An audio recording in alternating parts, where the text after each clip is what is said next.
Բարև ձեզ։ Քանի թեմաների կանդրադառնալ, քարոզարշավի շրջանակներում ենք գտնվում եւ ականատես է երեք եղակ խայտարակ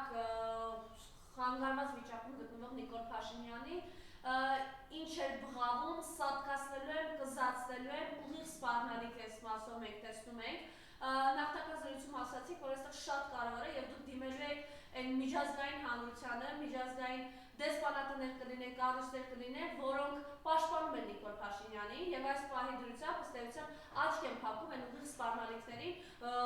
սպանության, այսպես ասենք, կոչերին ինչ որտեղ նաեւ, որը հնչեցնում է Նիկոլ Փաշինյանը։ Ձեր խոսքը լսենք, հետո պետք է խնդրեմ մի կադր ուղղակի նայենք ինչի մասին է խոսքը, որպեսզի լսարանը եւս մեկ անգամ առերեսվի, թե ինչ էր ասում երեք Նիկոլ Փաշինյանը։ Համեցեք։ Շատ լավ, ուրեմն մայիսի 18-ին Նիկոլ Փաշինյանը հանդես եկավ մի շարք սպառնալիքներով, որտեղ փաստորեն սպանել նախկին նախագահներին, սպանել Գագիկ Ծառուկյանին, սպանել Սամվել Կարապետյանին եւ բացի այդ ինքը բանդայի, այսպես ասած, ներկայացուցիչներ համարեց Վազգեն Մանուկյանին, Հայաստանի առաջին վարչապետին, Ռաֆի Հովհաննիսյանին, Հայաստանի Հանրապետության նախկին արտգործնախարարին եւ Զարուհի Փոստանջյանին, հայտնի հանրային գործչին եւ ընդհանրապես Նիկոլ Փաշինյանի հռետորաբարության մեջ, բառապաշարի մեջ քաղաքական ամբողջ սպեկտրին ինքը համարում է հանցագործ, որոնց պետք է սպանել, գնդակահարել, ձերբակալել, ոչնչացնել, ըստ էության այդ մարդը տոտալիտար բնույթի անձնավորություն է, տոտալիտար մտածողություն ունեցող գործիչ է, իր համար չկա դեմոկրատական ինստիտուտներ, դեմոկրատական արժեքներ, եւ ես կոչով դիմում եմ միջազգային, եվրոպական, իրավապաշտպան կառույցներին վճռական, գնահատական տալ Նիկոլ Փաշինյանի մայիսի 18-ի գործողություններին եւ գնահատականներին, որովհետեւ Հայաստանում փորձը արվում ծնվի մի նոր բռնապետ, որը փորձում է գնալ Հիտլերի ճանապարհով, ինչպես որ Հիտլերը ծնվեց Վեյմարյան Գերմանիայում եւ հաստատեց նացիստական ռեժիմ, այստեղ էլ Հայաստանում փորձ է արվում ծնվի մի նոր Հիտլերիկ, որը փորձում է, այսպես ասած, հաստատել իր բռնատիրական ռեժիմը։ Ես մի դրվագել կարող եմ ասեմ, երեք փաստորեն հրապարակեցին իբր մի կեղծ տեսանյութ, որտեղ Ղարաբաղյան ակցենտով, Արցախյան ակցենտով ինչ-որ մարդիկ սպառնում էին Նիկոլ Փաշինյանին։ Ինձ սա հիշեցրեց Վեյմարյան Գերմանիայում Հիտլերի կողմից կազմակերպած Ռեյխստագի հրկիզումը։ Հիշեցնեմ հարգելի մեր հանրությանը եւ ընդհանրապես հիշեցնեմ նաեւ այսօրվա միջազգային կառույցների ներկայացուցիչներին եւ Հայաստանում հավատարագրված դեսպանատների ներկայացուցիչներին, թե ինչ կատարվեց Գերմանիայում 33 թվականին։ Հունվարի 1-ին Հիտլերին նշանակեցին, Գինդերբուրգը նշանակեց ռեյխսկանցլեր, որից հետո հայտարարվեց, որ պետք է անցկացվի արտահերթ խորհրդարանական ընտրություններ Գերմանիայում։ Արտահերթ խորհրդարանական ընտրությունների համար Հիտլերի կուսակցության վարկանիշը 32% էր, վտանգ կար ձախակողմյան ուժերի կողմից, սոցիալ-դեմոկրատներից եւ կոմունիստներից, եւ որպեսզի Հիտլերը կարողանա, այսպես ասած, հաջողության հասնել այդ ընտրություններում, ինքը պատրվակ պետք է ման գար, որպեսզի այդ կուսակցություններից մեկին թույլ չտար, որպեսզի մասնակցեր ընտրություններին։ Եվ ինչ կատարվեց։ Փաստացի փետրվարին հայտարարեցին, որ կան ահաբեկչական կառույցներ, որոնք վտանգ են սպառնում պետությանը եւ անձամբ Հիտլերին, եւ 1933 թվականի փետրվարի 27-ին հրկիզվեց Ռեյխստագը, այդ հրկիզումը գցեցին կոմունիստների վրա եւ դրա հիման վրա փետրվարի 28-ին արգելեցին Գերմանիայի կոմունիստական կուսակցությունը, թույլ չտվեցին, որ ինքը մասնակցի ընտրություններին եւ ընտրությունների արդյունքը փաստացի ազդեց, որպեսզի նացիստները գան իշխանության ամբողջական, որից հետո արդեն ամռանը 33 թվականին նոր օրենք ընդունվեց, որտեղ արգելվեց բոլոր կուսակցությունները եւ մի կուսակցություն մնաց, դա նացիստական կուսակցությունն էր։ Հետագայում իհարկե սեպտեմբերյան դատավարության ժամանակ նույնիսկ նացիստական դատարանը չկարողացավ ապացուցել, որ կոմունիստներն են հրկիզել, իսկ պատերազմից հետո արդեն շատ փորձագետներ, ֆրանսիական, գերմանական, բրիտանական, ամերիկյան վերջնականապես հաստատեցին, որ Ռեյխստագը հրկիզվել էր այն ժամանակվա նացիստական Գերմանիայի ներքին գործերի նախարար Գյորինգի կողմից,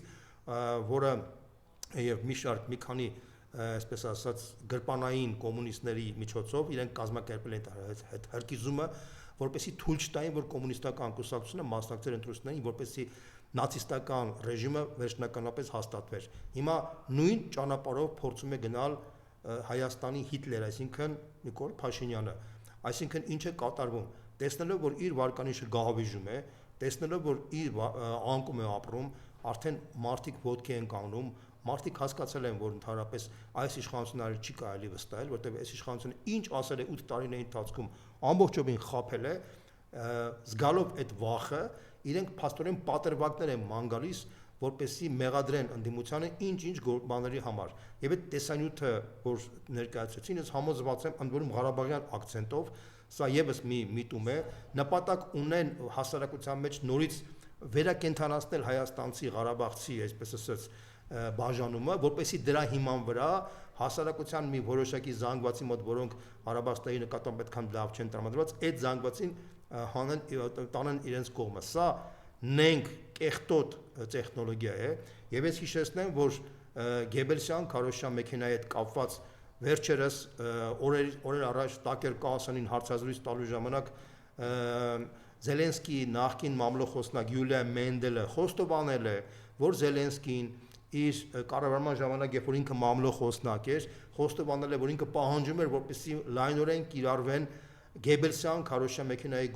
գործիքները եւ իրենք շոկ էին ապրում դրա համար եւ հաշվառնելով այն հանգամանքը, որ Զելենսկին, Մայա Սանդուն, Փաշինյանը նույն դասի գործիչներ են, որի համար հպարտանում է այսօրվա Ֆրանսիայի նախագահ Էմանուել Մակրոնը եւ որը չի թաքցնում, որ ինքը մեծ ազդեցություն է ունեցել մոլդովական ընտրությունների վրա եւ փորձում է ակնարկել, որ ինքը ամեն ինչ անելու է, որ իր դրածոն Նիկոլ Փաշինյանը նույնպես հասնի հաջողության այս ընտրություններին, ապա մենք ես կարող եմ պնդել, որ այս տոտալիտար համակարգերի հիմնադրման մեջ իր պատասխանությունը պետք է կրեն մի շարք գործիչներ եվրոպական երկրների, որոնք ուղղակի նպաստում են այսպիսի տոտալիտար հռետորաբանությանը, տոտալիտար համակարգի վրա։ Նիկոլ Փաշինյանի այս տոտալիտար հռետորաբանության համար, որտեղ նա մերժում է բոլորին բացի իրենից, այսինքն բացի իրենից այլ քաղաքական գործիչ կամ քաղաքական կառույց չի կարող դնել Հայաստանում։ Դե ֆակտո ինքը միակուսակցական համակարգի քարոզ է տանում, պարզապես 21-րդ դարում չի կարող դա հրապարակային դա ասել, ինքը ցույց է տալիս իր դերքին էությունը, իսկ իր դերքին էությամբ ինքը ոչ թե ավտորիտար, տոտալիտար անձնավորություն է եւ փաստացի բոլորին սպառնում է կամ բանտ նետել կամ սատկացնել, այսինքն սպանել եւ այդ մարդուն փաստացի աջակցելով արևմտյան երկրները իրենց պատասխանատվություն են վերցնում դրա համար եւ ես համոզված եմ, որ գալու է ժամանակը, որ այդ մարդիկ պատասխան տան, ինչպես որ նախկին նացիստական ռեժիմի պարագլուխները պատասխան տվեցին Նյուրնբերգյան process-ի ժամանակ, այդպես էլ որոշ արևմտյան ղեկավարներ նույնպես պատասխան են տալու, որտեղ իրենք բացի Հայաստանից մեղք ունեն նաև Մոլդովայի համար, մեղք ունեն նաև Վրաստանի համար, մեղք ունեն նաև Ուկրաինայի վրա, Ուկրաինայի համար, որտեղ միլիոնավոր մարդիկ են զոհվում իրենց ինչ պատճառով։ Մենք տեսնենք ինչ էր ասում երեք Նիկոլ Փաշինյանը, երբ քաղաքացի, որ հետագայում պարզվեց նաև վաստակաշատ բժշկուհի է, իրեն հանրի տարածությունից նայեմ ձեր աչքերի մեջ եւ ասեմ, որ դուք գողացել եք իմ հայրենիքը։ Դուք գողացել եք իմ հայրենիքը, դուք շարունակում եք գողանալ իմ հայրենիքը։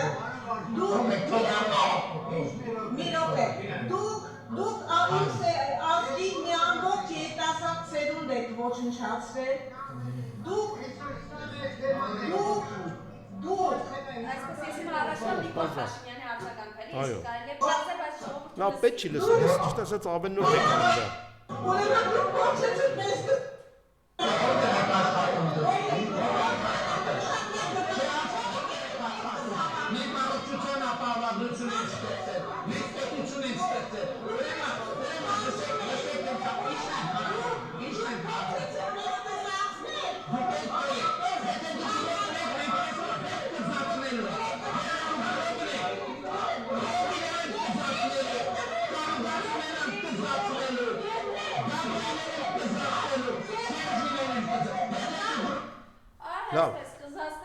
Նախ եւ առաջ Մարիամ, ես անգամ վերահաստատես, որ այո, սպառնում եմ, այո, սատկացրել եմ։ Տեսեք, Մարիամ, նախ ես մի հատ հռետորաբական հարցադրում եմ ուզում տամ հայ հասարակությանը։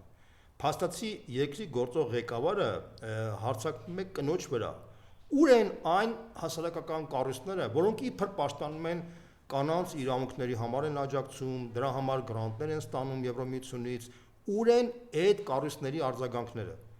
Ինչու այդ կառույցները, որոնք հռչակված են որպես կանանց իրավունքների պաշտպանության հասարակական կառույցներ, այսօր լռում են եւ ծպտուն չեն հանում, որ այսպիսի լկտի պահվածքով երկրի գործող ղեկավարը հարաբերվում է կնոջ հետ, որը իր տեսակետն է հայտնում եւ այդ տեսակետը կարող է դուրս չգալ երկրի գործող ղեկավարից եւ ինքը նման պահվածք է իրեն պահում։ Այդ հարցադրումը ես կարծում եմ, որ եւս մեկ անգամ պետք է հուշի, որ Հայաստանում այն հասարակական կառույցները, որոնք իբր թե պաշտպանում են կանանց շահերը եւ այլն, դրանք բոլորը այսպես ասած գրանտային կազմակերպություններ են, որոնք փողի մեռած գրանտներով ապրող մարդիկ են, որոնց համար հանրային շահը, կանանց շահը զրոյական արժեք ունեն, դրանք պարզապես քող են, որպեսզի իրենց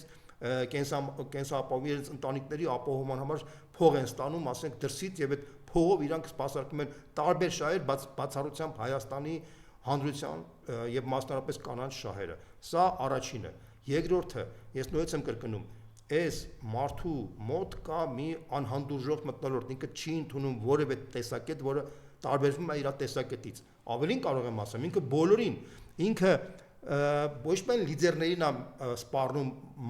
սպանությամբ եւ ձերբակալմամբ, այլ նաեւ բոլոր այն մարդկանց, ովքեր որ շարքային քաղաքացի են, այդ մարդկանցին համարում է կամ ծախված, այդ մարդկանց համարում է կամ դրածո այդ լիդերների կողմից, այսինքն իր համար ժողովուրդ հասկացողություն գոյություն չունի, իր ժողովուրդը իր կողմնակիցներն են բացառությամբ եւ ինքը կա մի քաղաքական ուժ եւ մի քաղաքական գործիչ դա Նիկոլ Փաշինյանն է իր պատկերացման մեջ եւ կա ժողովուրդ, որը իր կողմնակիցներն են, իր զոմբիական զանգվածն է, որը իրան աջակցում անվերապահ իրան աստծո տեղա դրել։ Ուրիշ ժողովուրդ իր համար գոյություն չունի։ Դա կոչվում է տոտալիտար հայաց պատկերացում, տոտալիտար մտածողության անձնավորություն եւ այդ տոտալիտար մտածողության անձնավորությունը աջակցում է այսօրվա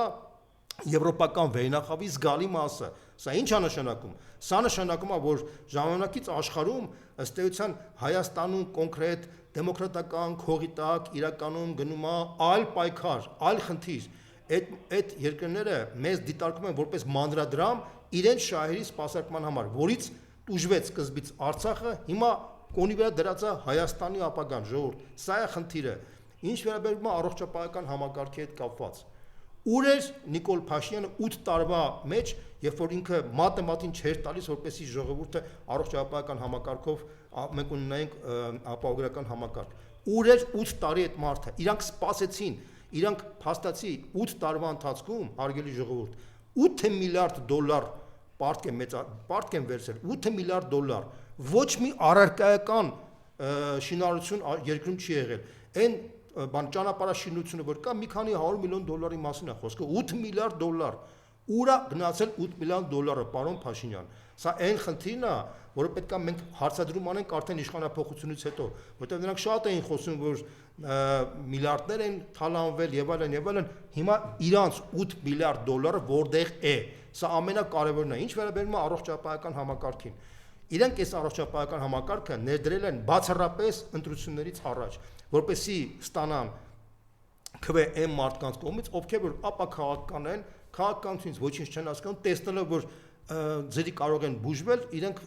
դրական տրամադրեն իրենց համար։ Իդեպ ասեմ, որ Մայր Հայաստան կուսակցությունը, որը ես ներկայացնում եմ, սկսած 2023 թվականից մենք ունեինք ծրագիր, որ պետք է ներդնել պարտադիր ապահովագրական առողջապահական ապահովագրական համակարգ, որի արդյունքում Հայաստանի բոլոր քաղաքացիները պետք է ունենային պարտադիր որոշակի բյուջե, որպեսզի անվճար կարողանան բուժվել։ Եվ բարեբախտաբար մենք այս ընտրություններին մասնակցում ենք մի քանի կուսակցությունների հետ, նաև Բարգավաճ Հայաստան հետ կուսակցության հետ, Բարգավաճ Հայաստան կուսակցության ցուցակով եւ այդ մեր դրույթը մտել է ծրագրի մեջ եւ մենք առաջարկում ենք, որ ամեն մի քաղաքացի ծնված օրվանից պետք է ունենա ֆոնդ, 2.5 միլիոն դրամանոց ֆոնդ, որով ինքը կարողանա ապահովել հոգալ իր առողջապահական խնդիրները։ 18 տարեկանը եւ 65 պլյուսը առանց որևէ բանի իրենք կօգտվեն այդ ֆոնդից, իսկ 18 տարեկանից մինչև 65 տարեկանները ցանկացած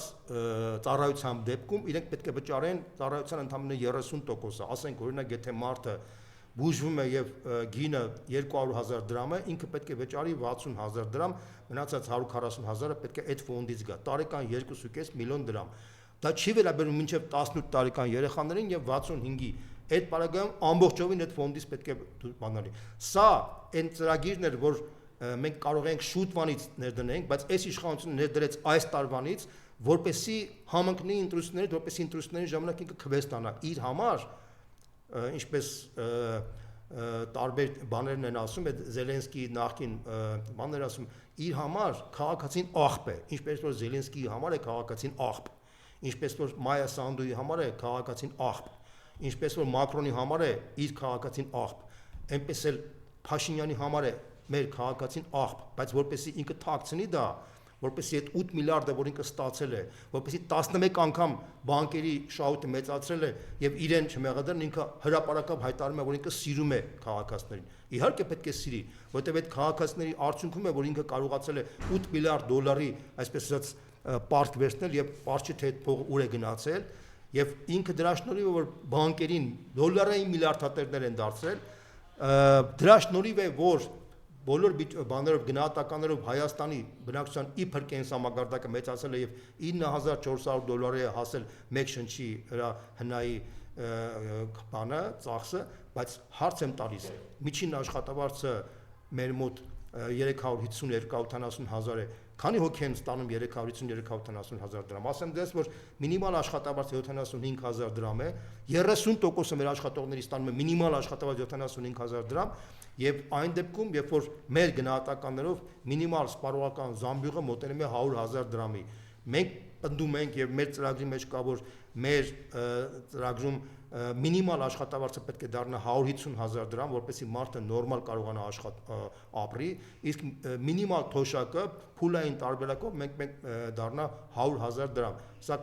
պարտադիր պայման է։ Իհարկե այդ ծախսերը, որպեսզի մենք կարողանանք հասնենք դրանք, մեզ պետք է տնտեսության զարգացում։ Տնտեսության զարգացման համար մենք ունենք 3 խոշոր մեգա նախագծեր, դա օֆշորային գոտու ստեղծումն է հին аэроպորտի մոտ, դա ֆանտաստիկ մի ծրագիր է, որը թռիչքային զարգացում կարող է տալ մեր տնտեսության համար, դա Գյումրիի ազատտնտեսական գոտին է, որը Շիրակի մարզը աղքատության շեմից աղքատ մարզից կդարձնի ամենազարգացող մարզերից մեկը, որովհետև մենք իսկապես վիրավորական է, որ այս 70 տարիների ընթացքում, երբ որ Հայաստանում միակ քաղաքը ժամանակին Գյումրին է եղել, եւ այսօր ամենաաղքատ մարզը մնացել է Գյումրի, սա վիրավորական է գյումրեցիների համար եւ ընդհանրապես մեր ժողովրդի համար, մենք այդ ասիճանի անտեսել ենք եւ մենք չենք գնահատում Գյումրիի եւ Շիրակի մարզի արժեքը եւ մենք պարտական ենք այդ պարտքը վերադարձնելու եւ Բարգավաճ Հայաստանի ցուցակով մասնակցող քաղաքական ուժերը հենց այդ որոշում ունեն, որ Գյումրիին դարձնել ազատ տնտեսական գոտի, Շիրակի մարզը, որպեսզի ինքը այդ Հայաստանի զարգացման դրայվերներից մեկը դառնա, վերջապես երրորդը դա Քրիստոսի հարցանի կառուցումն է, որը մեր գնահատականներով պաստոցի տուրիստական հոսքը Հայաստանում առնվազն կկրկնապատկի, այսինքն մոտավորապես 2-ից 2.5 միլիոնից կդառնի մինչև 5 միլիոն, իսկ այդ հավելյալ բանը տուրիստների քանակը 2-ից 2.5 միլիոն դարի նշանակում է 2-ից 2.5 միլիարդ դոլար, դա եւս մեծ ազդակ կտա տուրիստական ոլորտի զարգացման համար, գյուղատնտեսության ոլորտի զարգացման համար, առևտրի, սպասարկման ոլորտի զարգացման, Հայաստանը կդառնա իսկապես շնչող համակարգ։ Սա ես նույնիսկ եմ կրկնում, դա հիմք կտա, հնարավորություն կտա, որպեսզի մեր ժողովրդի մակարդակը շեշտակիորեն բարձրացնենք։ Ես ուզում եմ հիշեցնել մեր ժողովրդին, որ այս իշխանությունը որոշում է կայացել մյուս տարվա հունվարից վերացնել ընդհանրապես շրջհարկը։ Դա նշանակում է, որ մոտավորապես 50-ից 60,000 ընկերություններ հայտնվել են ծանր վիճակի մեջ եւ մոտ 300,000 մարդ հայտնվել են աղքատության շեմին։ Սա կրկնակի անբարոյական է զուտ այն բանի պատճառով, որ տեսեք, ես մի օրինակ բերեմ, որ դուք պատկերացնեք, մարդը, որ փոքր բիզնեսով է զբաղվում, փոքր բիզնեսը դա փաստորեն սոցիալական բիզնես է, մարդը իր ընտանիքն է պահում, մինիմալ փող է աշխատում իր ընտանիքը ապահովելու համար։ Եթե դու այդ մարդուն բերում ես ավելացված արժեքի հարկման դաշտի մեջ, ինքը հայտնվում է նույն տիրույթում, նույն հարկերն է տալու, ինչպես որ այն բանկերը, որոնք դոլարային միլիարդատեր են դարձել ռուս-ուկրաինական պատերազմի արդյունքում, դուք հասկանում եք դա ինչ է նշանակում։ Մեր ծրագրում փաստացի մենք ոչ միայն շրջարկը չենք վերացնելու, մենք շրջարկը լայնացնելու ենք։ Այսօր մինչև 115 միլիոն դրամի շեմն է, մենք այն մեծացնելու ենք մինչև 180 միլիոն դրամ։ Այսինքն մինչև 180 միլիոն դրամ շրջանառությունից բոլոր ընկերությունները կարող են աշխատել շրջարկի տիրույթում։ Ընդ որում մինչև 60 միլիոն դրամի պարագայում որևէ հարկ չի տալու քաղաքացին։ 60 միլիոնից մինչև 170 միլիոն դրամի պարագայում է, որ մենք առաջարկում ենք շրջարկը իջեցնել 1%, այսօր 10% են 1% իջեցնել։ Եվ միայն 180 միլիոն դրամից հետո արդեն, այսպես ասած, արդեն ընկերությունը պետք է հայտնվի ավելացված հարժեքի տիրույթում։ Շատերը ասում են, որ հարկերի իջեցման արդյունքում կարող է կրճատվել բյուջեի, այսպես ասած, մասը։ Ես ասեմ, որ դա սխալ մոտեցում է, Լաֆերի կորի համաձայն, էկոնոմիկայի մեջ կա այդպիսի սկզբունք, Լաֆերի կորի համաձայն, եթե դու հարկերի իջեցնում ես, հարկերի իջեցման արդյունքում մեծանում է հարկման բազան, մարդիկ ավելի ակտիվ են սկսում աշխատել, բիզնեսը ավելի աշխուժ է սկսում աշխատել եւ բիզնեսը վերջնահարցունքում ավելի շատ արդյունք է տալիս, քան որ հարկերը այն ժամանակ բարձր էին։ Դա ցույց է տալիս ամբողջ համաշխարհային փորձը, դա տալիս Ռեյգանի ժամանակվա քաղաքականությունը, որ ինքը Միացյալ Նահանգներում իրականացրեց նույն Մարգարետ Թետչերի քաղաքականությունը։ Հետագայում այդ քաղաքականությունը որպես մոդել վերցեցին արդեն Չինաստանը 17 անգամ իր էկոնոմիկան մեծացրել է, 17 անգամ, պատկերացնում եք 2026 տարվա ընթացքում 17 անգամ։ Ինչու՞, որովհետև ինքը այդ նույն մոդելով է շարժվում եւ 19 քաղաքներում Չինաստանի ստեղծել են օֆշորային գոտի, այդ օֆշորային գոտի պարագայում իրենք կարողացել են թռիչքային զարգացում ապահովել մինչև 30% հնայի աճ էր տալիս այդ քաղաքների բյուջեները։ Նույն ճանապարհով գնացել է Էմիրատները, նույն ճանապարհով գնացել է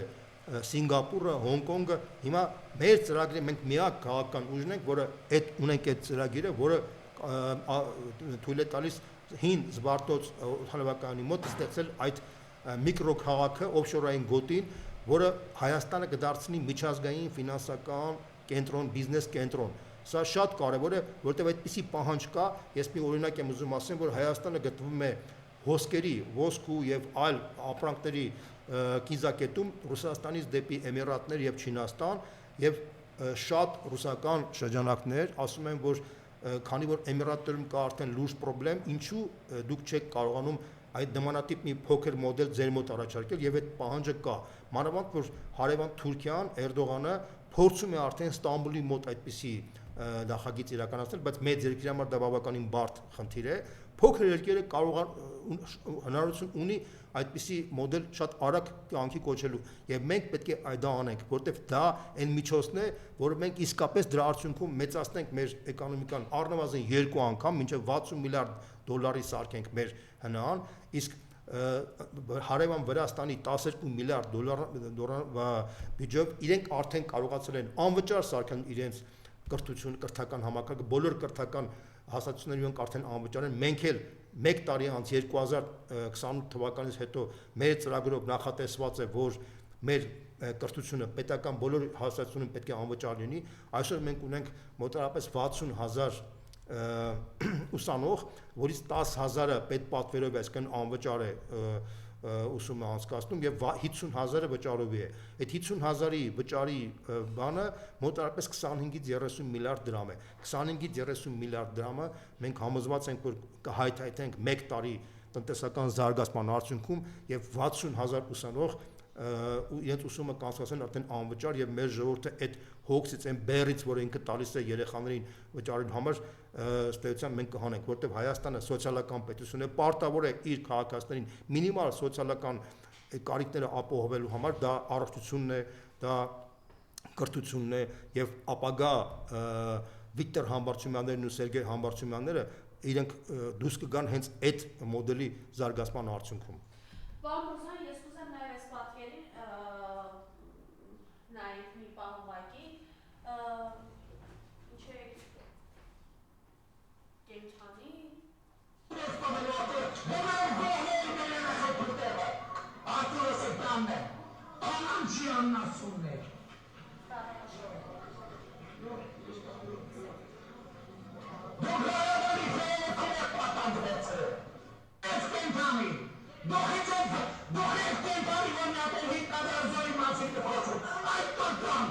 ինչ է կենթանի։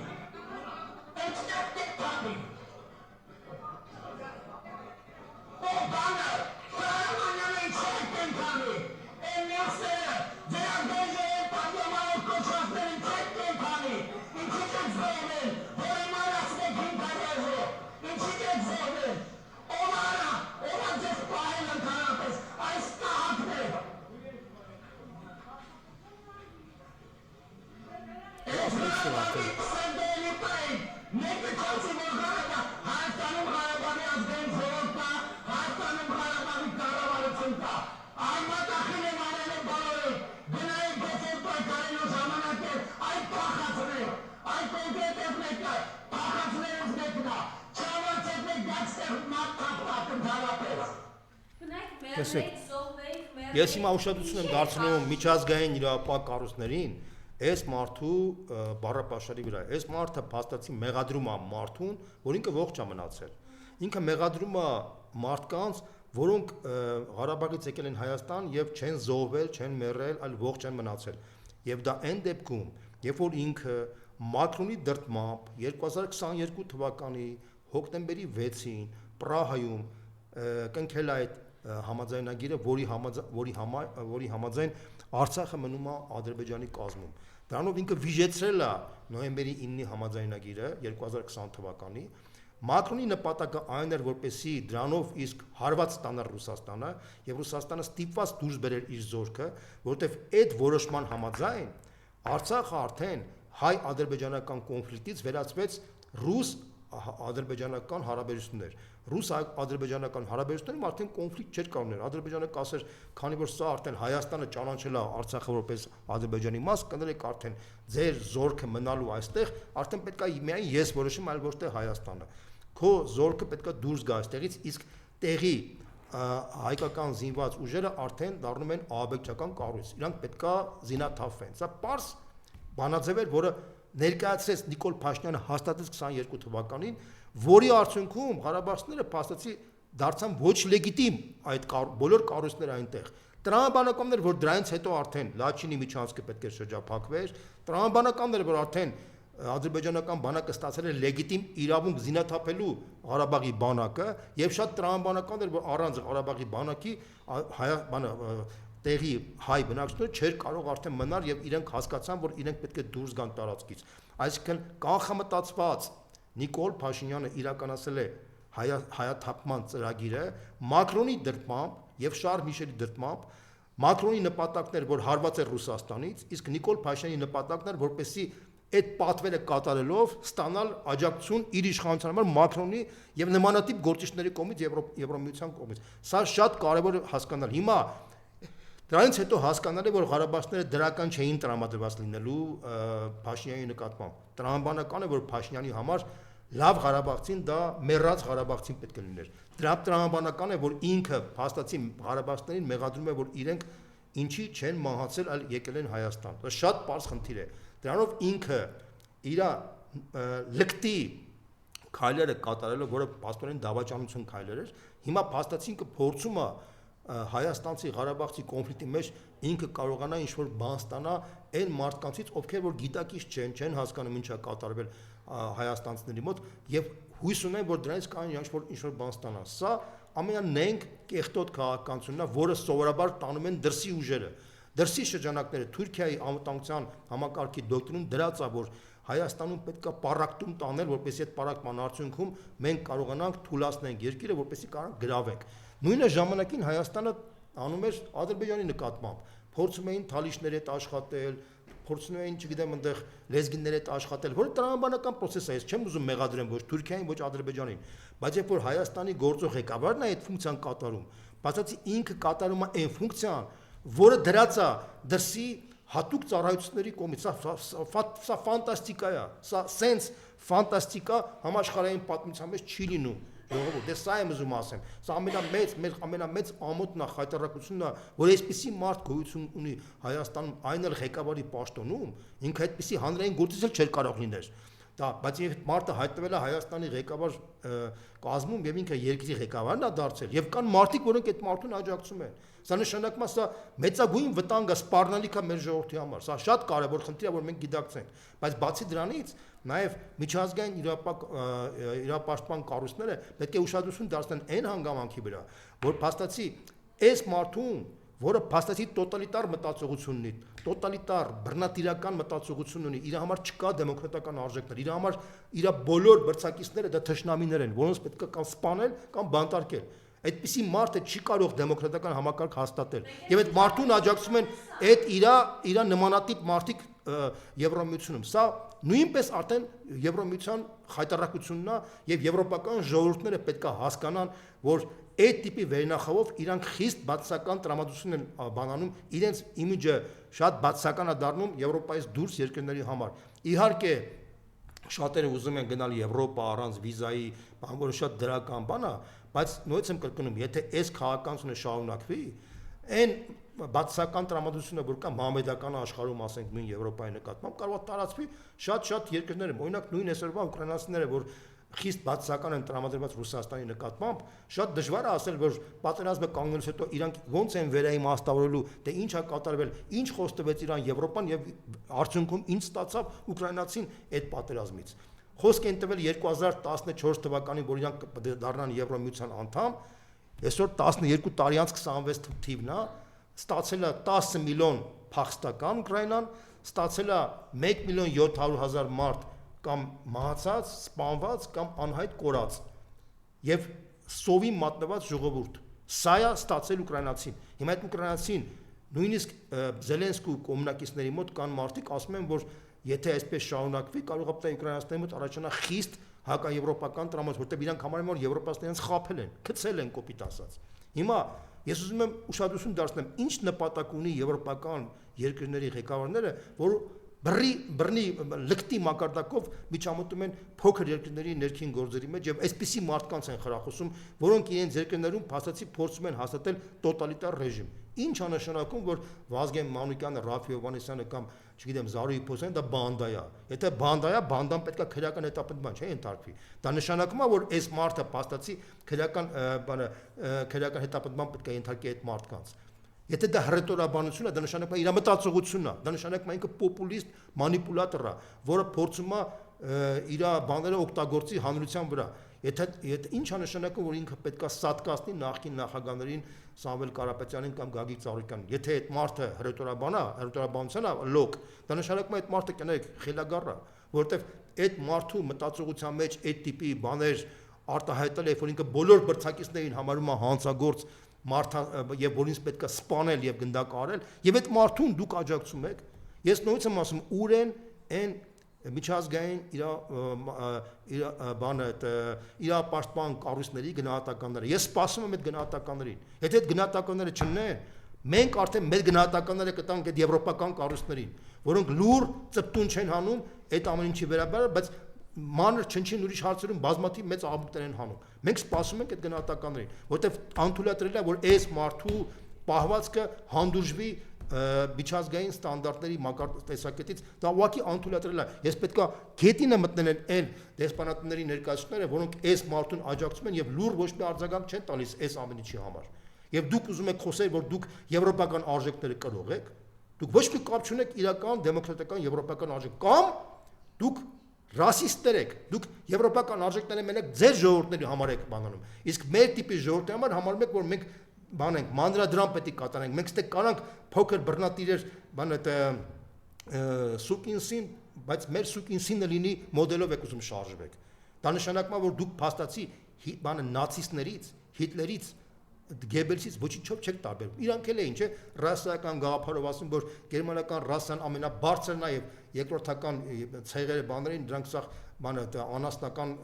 ժողովուրդներ են, որոնց պետք է ոչնչացնել։ Կամ դուք դա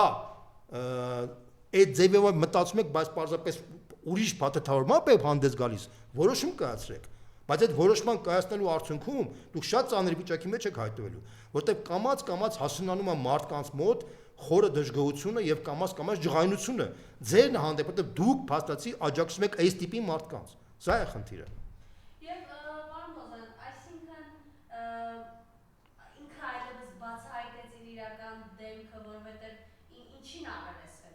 շատ པարզ, ինքը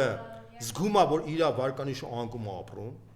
հարգելի Մարիամ, իր վարկանիշը անկում է, ինքը տեսնում է, այդ բաները զգում է, իրան արդեն ինֆորմացիան տալիս են։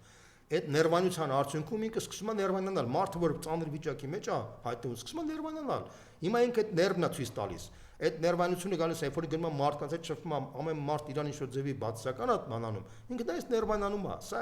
ինքը դա բանա արդյունք է նրան, որ փաստացի իր վիճակը ընտրությունների շամին շատ վատ է։ Եվ այդ տեսանյութը ինձ հուշում է, որ այս մարդիկ նախապատրաստում են մի մեծ պրովոկացիա, շատ մեծ պրովոկացիա, որպեսզի արդյունքում ընտրությունների շեմին տեսնելը, որ իրանց վիճակը շատ ավելի վատ անելու, իրանք ինչ-որ մի հատ վատ որոշում կայացնեն։ Սա է խնդիրը։ Եվ պարոն Բոզյան, այսինքն եւ ոչ միայն էլի հիմա որտեղ գնում է, մարդիկ են դուրս գալիս իր դիմաց, որոնք զավակ են կորցրել, հարազատ են կորցրել, ինչը ասում այսօր չգիտեմ որտեղ է հիմա ջանդված, տրենդ է դարձել ասում է, որ սենց իմ դիմաց դուրս գան բանացել։ Տեսեք, ես մի հատ բան ասեմ։ Մարիամ, տեսեք, մեր հասարակության մեջ կան տարբեր մարդիկ, տարբեր հայացքներ, որը բնական է։ Դեմոկրատիան դա նշանակում է, որ հանրության մեջ պետք է տարբեր տեսակետներ լինեն։ Մեկը Սամվել Կարապետյանի կողմնակիցն է, մեկը Ծառուկյանի կողմնակիցն է, մեկը Քոչարյանի կողմնակիցն է, մեկը Թաթոյանի, մյուսը, չգիտեմ, Հայկ Մարությանի, երրորդը Հայ ազգային կոնգրեսի, չորրորդը Նիկոլ Փաշինյանի, որը տրամաբանական է, տարբեր տիպի մարդիկ, տարբեր հայացքներով մարդիկ են եւ տրամաբանական է, որ դու պետքա տոլերանտ լինես բոլորի նկատմամբ, այսինքն ցանկացած պետական քաղաքական գործիչը ինքը պետքա փորձի իր կողմնակիցներին շատացնի, բայց տոլերանտ վերաբերվի մյուս քաղաքական գործիչներին եւ մյուս քաղաքական ուժերին, իրան դիտարկելով ոչ թե հակառակորդ, այլ մրցակից։ Առավել եւս հասարակ մարդիկ ստեյցիան մեղավոր չեն, հասարակ մարդկանց պետքա կոնսոլիդացնել։ Բոլոր Միացյալ Նահանգների ընտրությունների ժամանակ, երբ որ Տրամփի կամ Բայդենի կամ գիտեմ նախկինում ընտրությունների ժամանակ, երբ որ մեկը հաղթում էր, հայտարարում էր, որ ինքը դառնալու է նախագահ ոչ միայն այն իր կողմնակիցների, այլ նաև ամբողջ ժողովրդի համար։ Հիմա այս մարդու պահվածքը ցույց է տալիս, որ այս մարդը խորը անգրագետ, չզարգացած անձնավորություն է։ Իր մտածողությունը խիստ տոտալիտար մտածողություն է, իր համար ժողովուրդ հասկացողություն գոյություն չունի։ Իր համար հայտնի մի հատ ձևակերպում կա՝ լյուծի մուսոր, իր համար լյուծի մուսորը։ Իր համար կա իր անձնական կողմնակիցները եւ իր խմբակը։ Այդ իր խմբակն է համարվում քաղաքական, այսինքն իրանից դուրս ինքը այլ մարդու քաղաքական ուժ չի համարում, այլ քաղաքական գործիչ չի համարում։ Ինքը չի համարում, որ ինքը կարող լինի մարդ, որը իր հետ չհամաձայնվի, չի պատկերացնում, որ կարող լինի քաղաքական ուժ, որը իր հետ չհամաձայնվի։ Ինքը այդ պատկերացումը մեջ չի ապրում։ Պարզապես 20 քանի որ մենք ապրում ենք 21-րդ դարում եւ 26 թիվն է, ինքը չունի այն հնարավորությունները, որ Հիտլերի պես կարողանա Հայաստանի ազգային ժողով հրկիզի եւ գցի ասենք օրինակ, չգիտեմ, Քոչարյանի, Ծառուկյանի կամ Կարապետյանի վրա, չունի այդ հնարավորությունը։ Բայց նման բան հիմա մտածում է, ինքը ինչ մտքի մեջ ինչ կգա, ինչ կհուշեն Իրան, իր եվրոպական գործընկերները, չեմ կարող ասեմ, բայց իրանք 100%-ով կարող եմ ասեմ, որ Գեբելսյան, Կարոշեմաքենայի գործիքա կազմից են ինչ-որ բան վերցնելու, որովհետև էդի հուշում է նաև այս վերջերս Միացյալ Նահանգներում Տակեր Կարլսոնին տված այն հարցազրույցը, որտեղ Յուլիա Մենդելը Զելենսկիի նախկին մամլո խոսնակը բացատրում էր, թե ինչ մտածողություն ունի Զելենսկին։ Զելենսկին ասում էր, որ երբ որ եկավ իշխանության, ինքը իր թիմին ասեց, մենք հավերժորեն ենք եկել իշխանության, մենք այդ իշխանությունը ոչ մեկին չենք հանձնելու։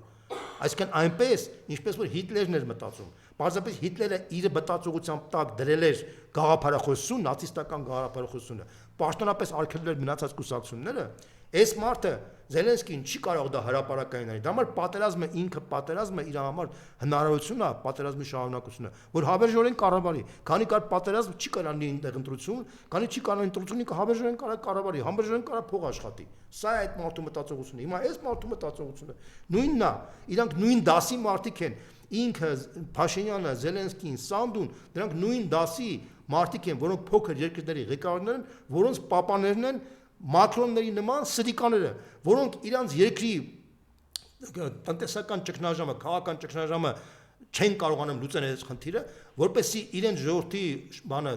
շեղեն, իրանք այլ փոքր երկրների վրա միջամտում են եւ սենց ողբերգությամբ են բերում փոքր երկրներ։ Դրա համար էլ մի շարք աֆրիկյան երկրներ վռնդեց Ֆրանսիային դրա համար։ Մի շարք աֆրիկյան երկրներից իրանք հրաժարվեցին, որտեղ իսկ դա հենց այս մարդու կառավարման ժամանակ էր։ Սա ողբերգությունն է Ֆրանսիայի ժողովրդի համար։ Ֆրանսիայի ժողովուրդը մեր համար դա շատ հոգերազատ ժողովուրդ է։ Մենք եղբայր ժողովուրդ է մեր համար։ Մեր Ֆրանսիայում ապրում է կես միլիոնից մոտ կես միլիոն հայ։ Ֆրանսիան մեր համար պատմականորեն միշտ դրական դեր է կատարել եւ ես ողբերգություն եմ ապրում, որ Ֆրանսիան հիմա ղեկավարում է ոչ թե Շարլ դե Գոլը, ոչ թե Ժորժ Պոմպիդուն, ոչ թե Ֆրանսուଆ Միտրանը, որով հպարտանում են բոլորը ֆրանսիացիները հպարտում են եւ նրանք համաշխարհային գործիչներ են, Ժակ Շիրակը, հասկանում եք, ղեկավարում մի հատ մանր մարդ, որը հաստատության այդ մանր մարդը իր փոքր մանր մարդուն պաշտպանում է եւ այդ փոքր մարդը եկել է սենց հրետորաբանությամբ խոսում է։ Դրա պատասխանատուն նաեւ Մակրոնն է, ինքը պետք է հասկանա, որ ինքը այդ պատասխանատվությունը չի կարողանալու խուսափի։ Պարոն Դուք խոսքում ասացիք, որ Նիկոլ Փաշինյանի համար լավ արցախցին մեռած արցախցիներ, բայց իրականում շատերի խոսքով թուրքի մտածելակերպով լավ հայը մեռած հայն է, կապ չունի, չդնենք տարանջատումը, որտեղ ինքը այս գեներացում է սատերցը, որովհետև խոսքի սկզբում էլ ասում։ Տեսեք, ուրեմն ես ասեմ ձեզ, Թուրքիայի անվտանգության դոկտրինի մեջ շուտ բանից դեռ շատ շուտ։ Ես դրա մասին ժամանակին գրել եմ դրա մասին։ Իրանք ունեին բանը, նույնիսկ իրանք օպերացիաներ էին